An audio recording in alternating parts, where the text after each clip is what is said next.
The crystalline ships of the Valdurian Empire descended through Earth atmosphere like obsidian knives, cutting through the clouds, their massive forms casting long shadows over the major cities of humanity, below the unexpected arrival triggering chaos and confusion across the globe as governments scrambled to respond to a threat they had never prepared for.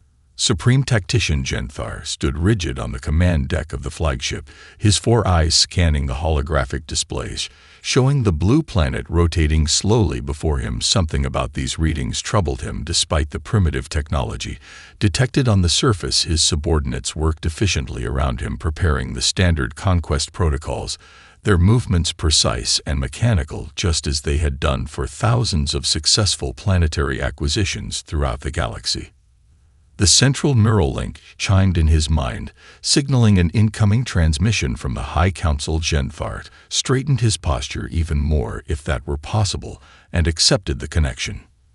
The mental voice of High Counselor Vexora filled his consciousness, her tone carrying the usual blend of authority and disdain that characterized all council communications. These humans are primitive bipeds, barely worth the fuel expenditure for this mission.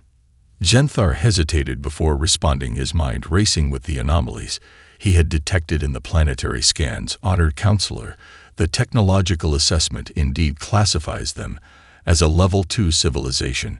However, their historical records indicate unusual resilience.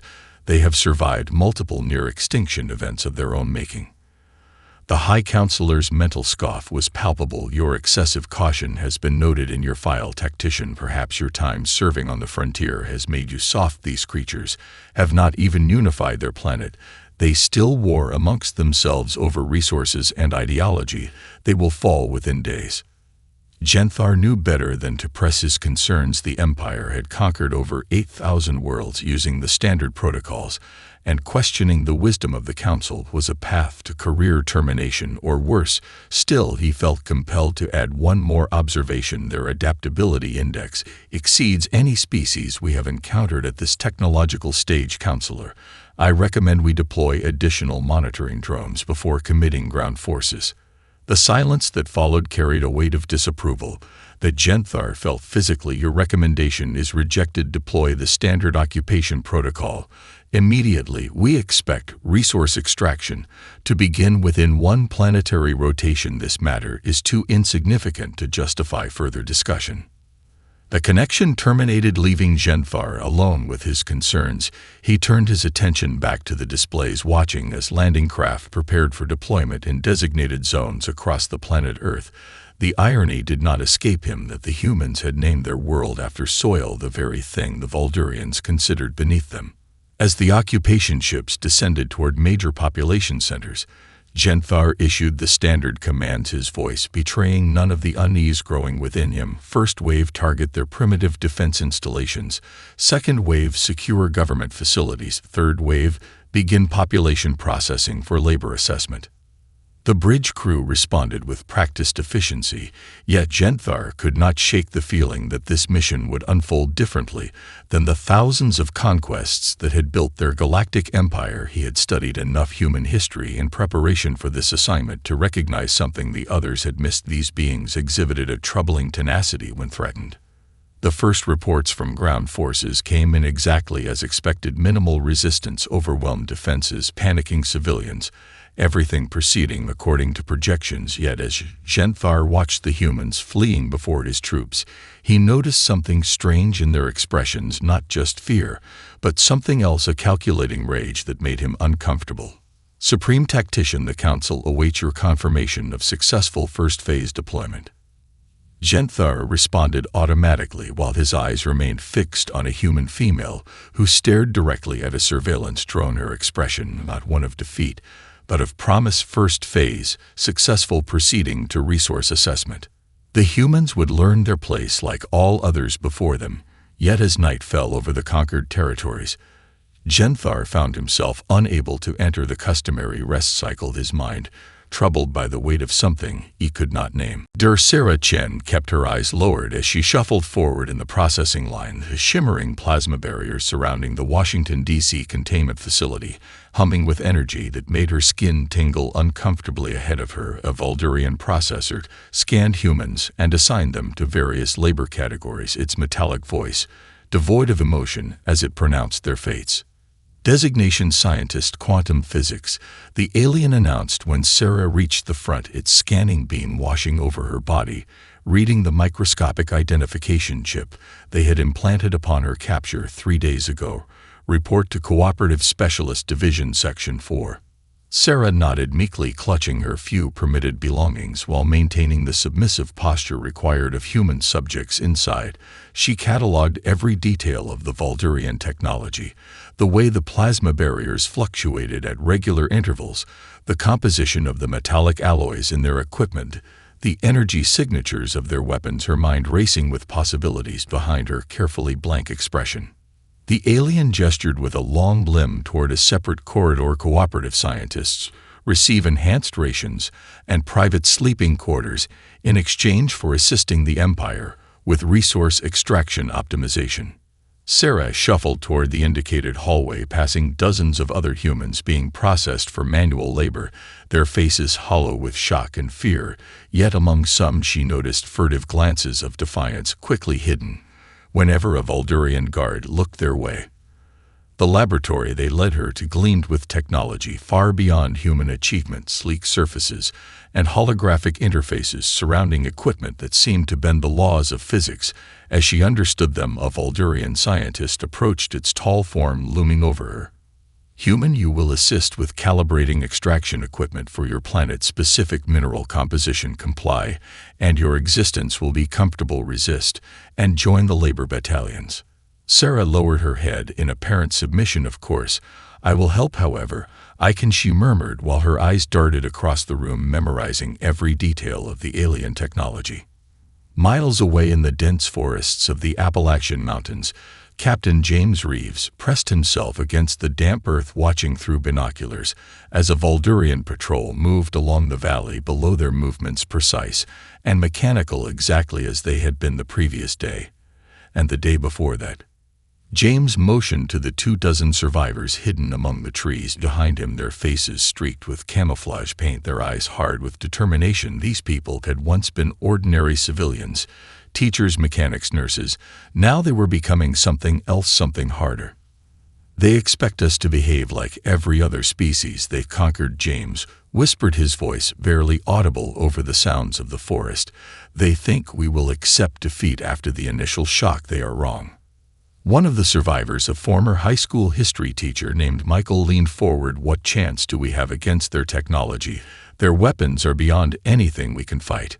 James turned to the group, his expression grim. They have the technology, but we have something they don't. We know this land. We understand what it means to fight against impossible odds, and most importantly, they don't think we're capable of being a threat.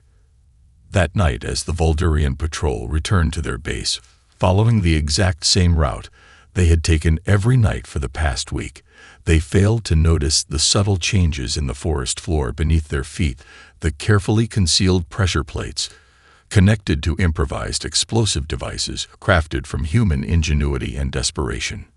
The explosion shattered the night silence, sending debris and alien technology flying in all directions. At the Vuldurian Command Center, Supreme Tactician Genthar received the alert with a slight narrowing of his 4 eyes. Outpost 7 reports equipment malfunction.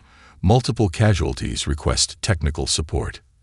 Genthar stared at the message for a long moment, his unease growing. The meticulous Vuldurian data systems automatically categorized the incident as an equipment failure rather than an attack, because the alternative was inconceivable that these primitive humans could organize effective resistance so quickly. Yet as reports of similar incidents began to appear across the globe in the days that followed, Genthar began to wonder if the Empire had made a grave miscalculation in their assessment of humanity. 3 months into the occupation, Drosera Chen worked late in the Voldurian laboratory, her alien supervisors having finally deemed her trustworthy enough to access certain systems without direct observation. She moved carefully, sliding the modified communicator beneath her workstation, while pretending to analyze soil samples, her fingers trembling slightly with the risk. The revelation had come 2 weeks earlier, when a laboratory accident had exposed 3 Voldurians to a specific radio frequency, their reactions immediate and severe, writhing in what appeared to be intense discomfort before the emergency systems had shut down the equipment. Sarah had volunteered to help investigate the malfunction, using the opportunity to gather crucial data. Their homeworld has minimal electromagnetic radiation, she whispered into her hidden recorder. Their neural systems never evolved defenses against it. Frequencies between 1.9 and 2.4 gigahertz seem particularly disruptive to their sensory organs.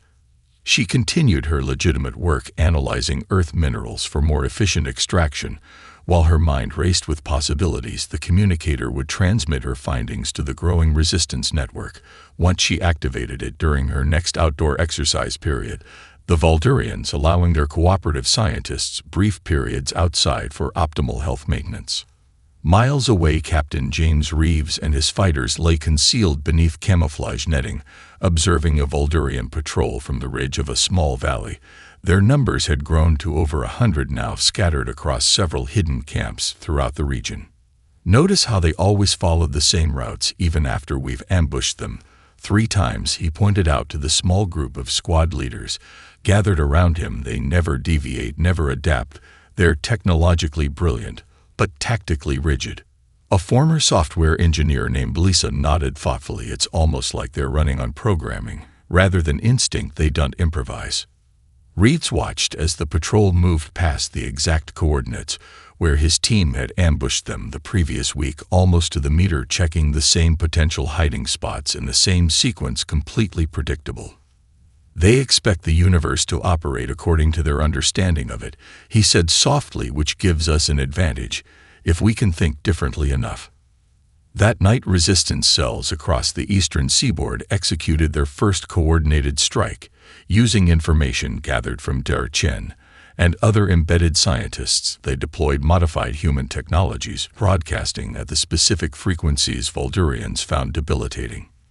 The aliens' communications network in Boston collapsed, guards incapacitated by invisible waves that left humans completely unaffected, resistance fighters moving in to capture weapons and technology, while their enemies lay helpless, their rigid protocols offering no contingency for this type of attack. In his command center, Supreme Tactician Genthar received the reports with growing alarm. Surveillance images showing humans wielding captured Voldurian weapons with surprising adaptability. He immediately composed an urgent message to the High Council. Request permission to implement modified occupation protocols. Humans displaying unprecedented adaptation rate and resistance coordination standard approach proving ineffective. Suggest additional tactical units and revised containment strategies. The response came swiftly dismissive. As always, the standard approach has sufficed for all previous acquisitions. Your concern is noted but unnecessary. Implement harsher subjugation measures, increase population control, and accelerate resource extraction. Genthar stared at the message, his unease deepening into genuine concern. The Empire had conquered thousands of worlds using their proven methods, yet none of those species had responded like these humans. Something about them defied Voldurian prediction models. He reviewed the latest intelligence reports, noticing a pattern. Humans were not just fighting back, they were learning, studying Voldurian technology and tactics, then exploiting weaknesses with remarkable speed, each encounter seeming to strengthen rather than weaken their resolve. Perhaps most concerning was their ability to cooperate across their previously divided territories. Former enemies, now working together against the common threat. The varied fragmentation that had made humans seem so primitive and conquerable was vanishing before his eyes, replaced by a unity of purpose that made them increasingly dangerous. If the council would not listen, perhaps he needed to adjust his own approach. Genthar decided he would study these humans more carefully himself, before they taught the Empire a lesson it was not prepared to learn. 6 months into what should have been a routine occupation, the Voldurian Command Center erupted with alarms as reports flooded in of another supply convoy, vanishing in the Rocky Mountains. The third such loss this week, a cluster of red warning icons, lighting up the tactical display.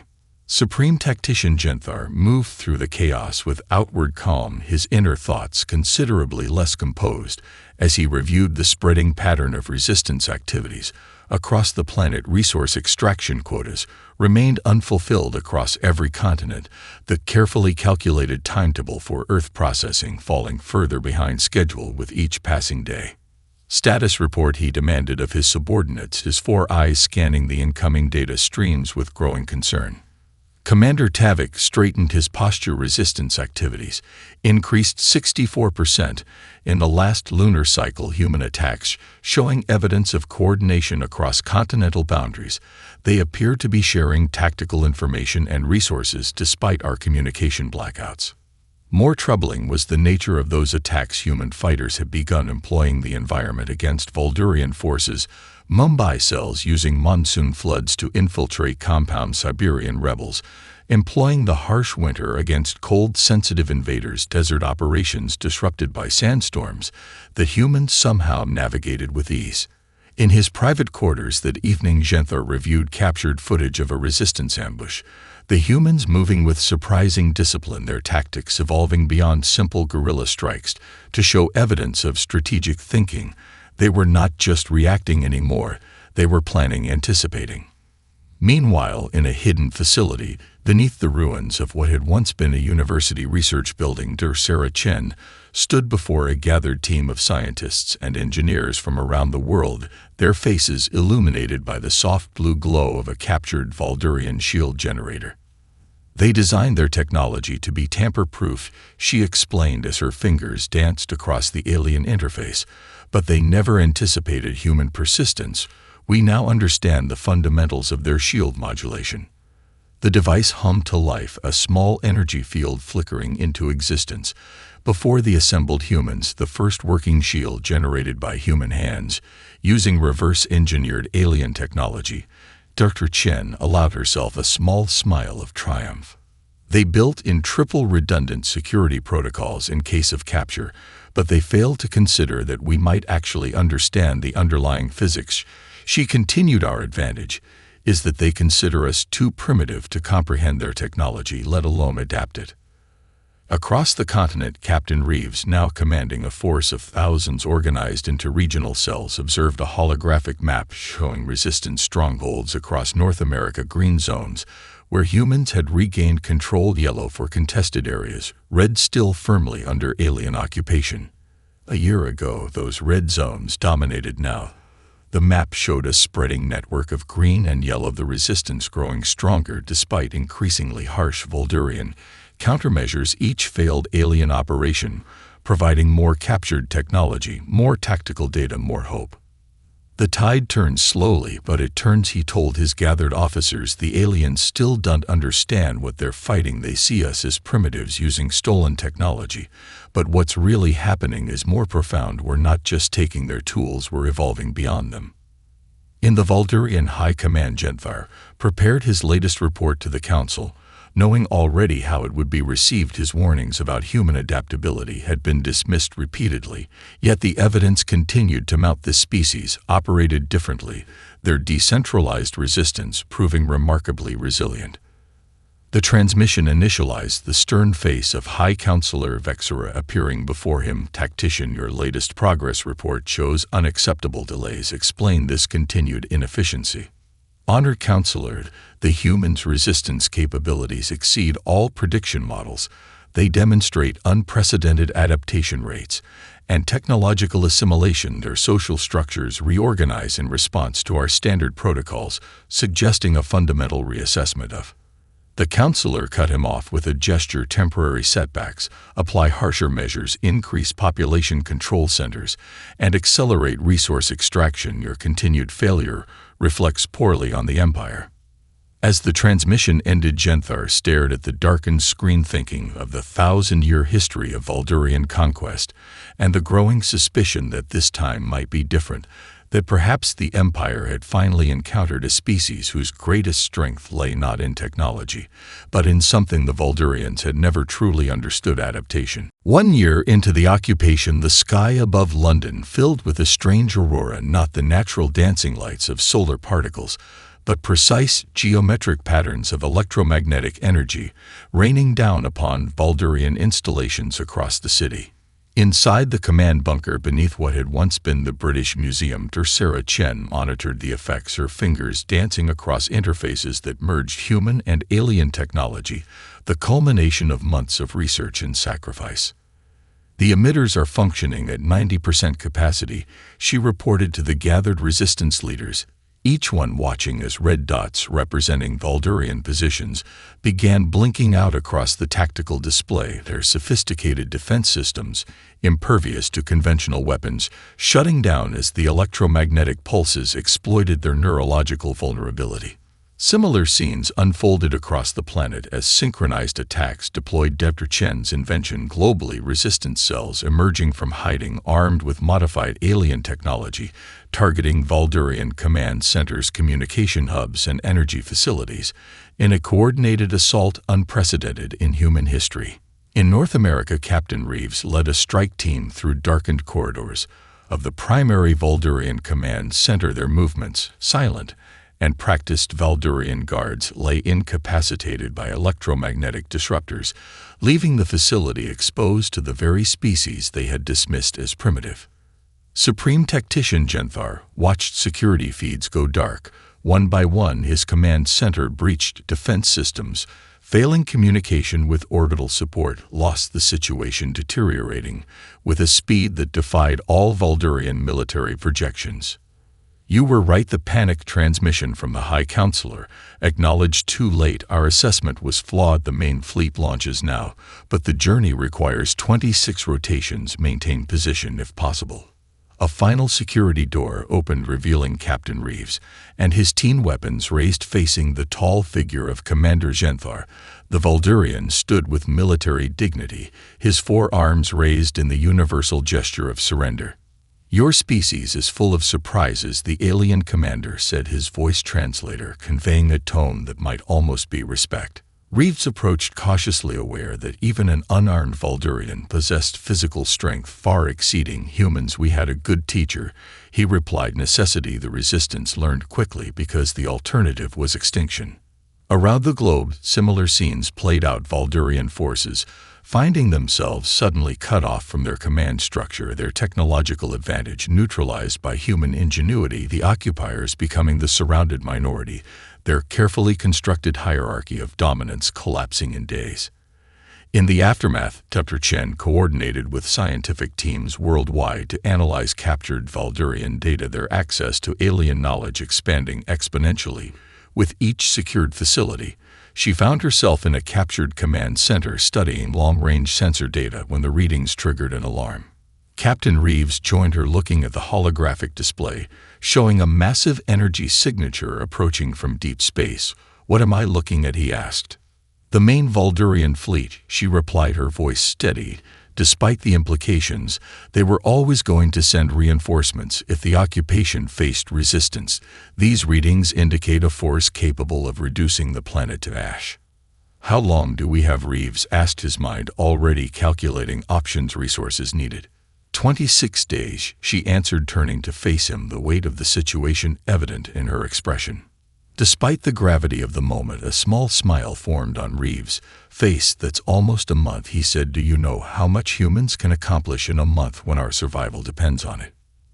Chen found herself returning the smile, remembering how much they had already achieved in a year against impossible odds. The Valdurians had made their most critical error not in their technology or tactics, but in their fundamental misunderstanding of human nature. They had judged humanity by its technology, rather than its tenacity, its creativity, and its remarkable ability to unify against external threats. 26 days, she confirmed, more than enough time to show them exactly what humanity is capable of. Chen stood before the hastily assembled global council of scientists, engineers, and leaders from nations that mere months earlier had been bitter enemies, the holographic displays behind her showing the approaching Valdurian fleet, a massive armada of warships moving inexorably toward Earth. "We have 26 days to prepare," she announced, her voice steady, despite the weight of responsibility, her eyes moving across faces that showed determination rather than defeat, "and we will need every minute." Former Supreme Tactician Genthar observed from a secure area at the edge of the room, his tall form flanked by human guards. The captured commander had agreed to provide tactical information in exchange for asylum, having recognized the inevitability of human victory or shared destruction, his knowledge proving invaluable to Earth defense plans. What followed over the next 3 weeks astonished even Genthar, who had begun to appreciate human capabilities, the speed and scale of human collaboration exceeding anything in Valdurian historical records. Entire industries retooled, overnight manufacturing facilities converted to produce electromagnetic weapons, power grids across continents linked together to form the framework of a planetary shield. In Norway, engineers repurposed deep-sea oil drilling platforms to create massive electromagnetic pulse generators, while Australian outback stations became early warning systems. Brazilian satellites reconfigured to detect Valdurian communication signatures. Chinese factories producing components designed by American scientists, assembled by European technicians, a global effort transcending old boundaries. Captain Reeves stood on the flight deck of a captured Valdurian scout ship, the largest intact vessel humans had secured during the rebellion. His team had spent days learning its control systems, now prepared for the most desperate mission of the war. "We need intelligence on their fleet composition, weapons capabilities, and tactical formations," he explained to the volunteer crew, all aware of the mission risks. "If we can return with that data, Chen and her team can optimize our defenses." The stolen ship lifted off under cover of darkness, cloaked with modified Valdurian technology, its human crew mastering alien systems through sheer determination, the mission requiring them to approach the incoming armada, gather critical intelligence, and return without being detected or destroyed. In the primary research facility, Dr. Chen worked without rest, supervising teams adapting Valdurian shield technology to protect major population centers. "If we can extend the electromagnetic field disruption to orbital range," she explained to her colleagues, "we might be able to disable their weapons before they can deploy them." A young physicist looked up from complex calculations. "How is this even possible? We barely understood their basic technology 6 months ago. Now we're modifying and improving it." Chen paused, considering the question. "Humans adapt," she said. "Simply, we always have. It's how we survived Ice Age's plagues and our own destructive tendencies. The Valdurians expected us to think like them, to need centuries to understand their technology. But our minds work differently. We make intuitive leaps, connections they never considered." In his secured quarters, Genthar reviewed the human defensive preparations with growing amazement. In his civilization, he told his human guard, "This level of adaptation would take generations. Your species accomplishes it in weeks." The guard, a former history teacher before the invasion, shrugged. "We don't have generations, we have 4 weeks. When humans face extinction, we tend to focus remarkably well."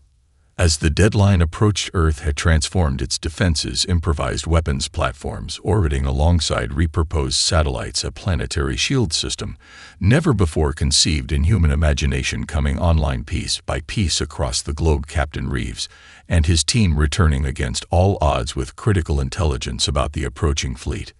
In what had once been the United Nations General Assembly, now serving as Earth Defense Commander, Chen presented the final assessment to global leaders. "We cannot match their technological level, even with all we've learned, but we can exploit their weaknesses, their predictability, their physiological vulnerabilities, and most importantly, their continued underestimation of us." The room fell silent as satellite imagery showed the Voldurian fleet emerging from faster-than-light travel at the edge of the solar system, their massive ships beginning deceleration maneuvers, the final confrontation mere hours away. The Voldurian fleet emerged from faster-than-light travel in perfect formation, their massive warships arranging themselves in the precise battle configuration used for 1,000 years of successful conquests. Grand Admiral Krell stood on the command deck of the flagship, his expectations clear, finding a subjugated world awaiting reinforcement. Instead, sensors detected something unprecedented. Multiple energy signatures detected throughout the system. A subordinate reported confusion evident in his tone. Humans appear to have deployed defensive platforms in orbit, and strange energy fields are surrounding the planet. That is impossible, the Admiral responded. Their civilization lacks the technology for such defenses. On Earth, Captain Reeves stood in the command center of humanity's first space defense fleet, a cobbled-together armada of captured Voldurian vessels, modified Earth satellites, and hastily constructed weapons platforms, the crews consisting of pilots, astronauts, and civilians who had learned alien technology through desperate necessity. First wave, prepare to engage, he ordered as the Voldurian advance force approached Earth's outer defensive perimeter. Remember their attack patterns, follow precise formations, exploit their predictability. Chen monitored the planetary shield system from the ground station, global power grids straining to maintain the electromagnetic barrier that represented humanity's primary defense against orbital bombardment. Beside her, former tactician Genthar watched with a mixture of awe and trepidation. Your species has accomplished the impossible, he told her, implementing technologies that took my civilization centuries to develop. Chen smiled grimly. Necessity is a powerful motivator, she replied. They left us no choice but to evolve or die. The battle began with Voldurian precision, their first wave deploying exactly as their tactical doctrines dictated, only to meet a defense that defied all their projections. Human ships moving with unpredictable patterns, firing adapted weapons that targeted specific vulnerabilities in Voldurian shield systems. Admiral Krell watched in growing alarm as the first reports arrived. The humans were not fighting according to any known tactical paradigm. Their smaller vessels sacrificing themselves to protect larger weapons platforms, their attacks focusing on communication nodes rather than primary systems, the battle unfolding in ways the Voldurian combat simulations had never anticipated. Deploy the main battle group, he ordered, confidence in ultimate victory, still absolute despite the unexpected resistance. This primitive species cannot stand against our full might. The space around Earth erupted in energy discharges as the main Voldurian battle group engaged human forces. Captain Reeves' vessels taking heavy losses, but inflicting devastating damage through sacrifice and unpredictable maneuvers, while on the surface, Dr. Chen activated the planet's final defense. The atmospheric electromagnetic pulse generators powered up, drawing energy from every functional power plant on Earth, creating a massive field that extended beyond the atmosphere, the pulse precisely calibrated to the frequency that disrupted Voldurian neural systems. Aboard the Voldurian flagship, chaos erupted as crew members collapsed systems, failed weapons powered down. Admiral Krell, staring in disbelief at status reports, showing half his fleet suddenly disabled by an invisible force that somehow affected Voldurian biology, while leaving human systems intact. The High Council, watching through captured communication systems, witnessed their invincible armada being systematically dismantled by a species they had classified as primitives, barely worth conquering. For the first time in their expansionist history, the unthinkable happened. Retreat, the Admiral ordered, his voice carrying the shock of a civilization facing its first defeat in 1,000 years. On Earth, cheers erupted in command centers as Voldurian ships began disengaging, their perfect formations breaking apart as they fled Earth's orbit. The cost in human lives had been enormous, but humanity stood unconquered. In the aftermath, Captain Reeves found Dr. Chen amid the celebration, her expression showing not just triumph, but thoughtful calculation. They will return, she said eventually. Perhaps, Reeves agreed, but not as conquerors. Next time they will come as equals, and that is a victory greater than any battle. Former tactician Genthar, watching this exchange, realized that he was witnessing something profound, the birth of a new power in the galaxy, one that had learned to combine the best of Valdurian technology.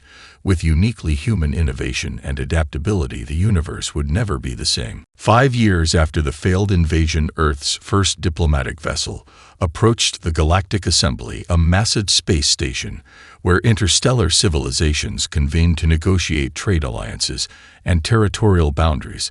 The human ship, unlike anything seen before in the cosmos, a unique hybrid of Valdurian engineering principles and human innovation, its very design a statement of what humanity had become. Tercera Chen, now Earth's chief scientific ambassador, stood on the command deck beside Captain James Reeves, who had overseen the development of humanity's fledgling defense fleet, the viewport showing their approach to the assembly station, a structure that dwarfed anything humans had built yet no longer seemed impossible to match. At Dr. Chen's request, former Supreme Tactician Genthar accompanied them as advisor, his insights into galactic politics proving invaluable during the journey, his perspective on humanity having evolved from dismissive to deeply respectful during his years living among them. "The assembly will not know what to make of you," Genthar observed as they prepared for docking. "Many species will be frightened by how quickly you have advanced. Others will seek alliance. Some will immediately begin calculating how to contain you." Chen smiled, the same smile that had carried her through the darkest days of the occupation. "Then we will need to be clear about our intentions." The massive docking bay engulfed their ship, representatives from dozens of species, gathering to witness the arrival of the galaxy's newest spacefaring civilization, many having heard rumors of how these primitives had somehow defeated the previously unstoppable Valdurian Empire. The assembly chamber fell silent as humans took their place among species who had traversed the stars for millennia. Dr. Chen, approaching the central podium, her voice calm and measured as she addressed the gathered representatives. "We come seeking neither conquest nor subservience," she announced to the assembled delegates. "We offer alliance to those who respect us and fair warning to those who do not." Word of humanity's defeat of the Valdurian Empire had spread across the galaxy, inspiring subjugated worlds to seek their own independence, shifting the balance of power that had remained static for centuries. The ripples of Earth's victory, extending far beyond one small planet in an unremarkable solar system. In the cycles that followed, Earth formed its first interstellar partnerships, trading knowledge and resources while maintaining a careful independence, its fleet growing not through conquest, but through innovation, combining technologies from multiple civilizations in ways never before attempted. The human approach to space, fundamentally different from the empires that had dominated before. The Valdurian Empire itself, transformed by its encounter with humanity, was forced to reconsider centuries of expansion doctrine, opening diplomatic channels not just with Earth, but with other species previously deemed unworthy of equal status, the defeat becoming a catalyst for cultural evolution. Captain Reeves, now Admiral of Earth's defensive fleet, stood with Dr. Chen and Genthar on the observation deck of the newly completed Earth orbital station, watching vessels from a dozen worlds arrive for the first Galactic Cooperation Summit to be hosted by humanity. "We still have much to learn," Reeves acknowledged. "We are infants in galactic terms."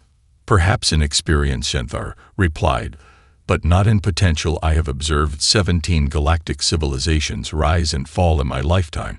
None adapted as quickly as yours, none combined technologies so creatively, none challenged fundamental assumptions about how species should interact." Chen gazed at the stars beyond the approaching ships, her mind on the future rather than the past. "The universe will not be the same," she said, "and that may be our greatest contribution." The former tactician nodded in agreement. "You taught the stars a lesson they won't soon forget," he said with something approaching humor in his alien voice. "The heavy price of underestimating humans." As Earth continued its unprecedented journey from planetary civilization to galactic power, that lesson reverberated across the cosmos, a reminder that true potential could not be measured by current technology, but by the capacity to adapt, to innovate, and to overcome. A lesson written in the stars by a species once dismissed as primitive, yet destined to reshape the very galaxy that had once nearly conquered them.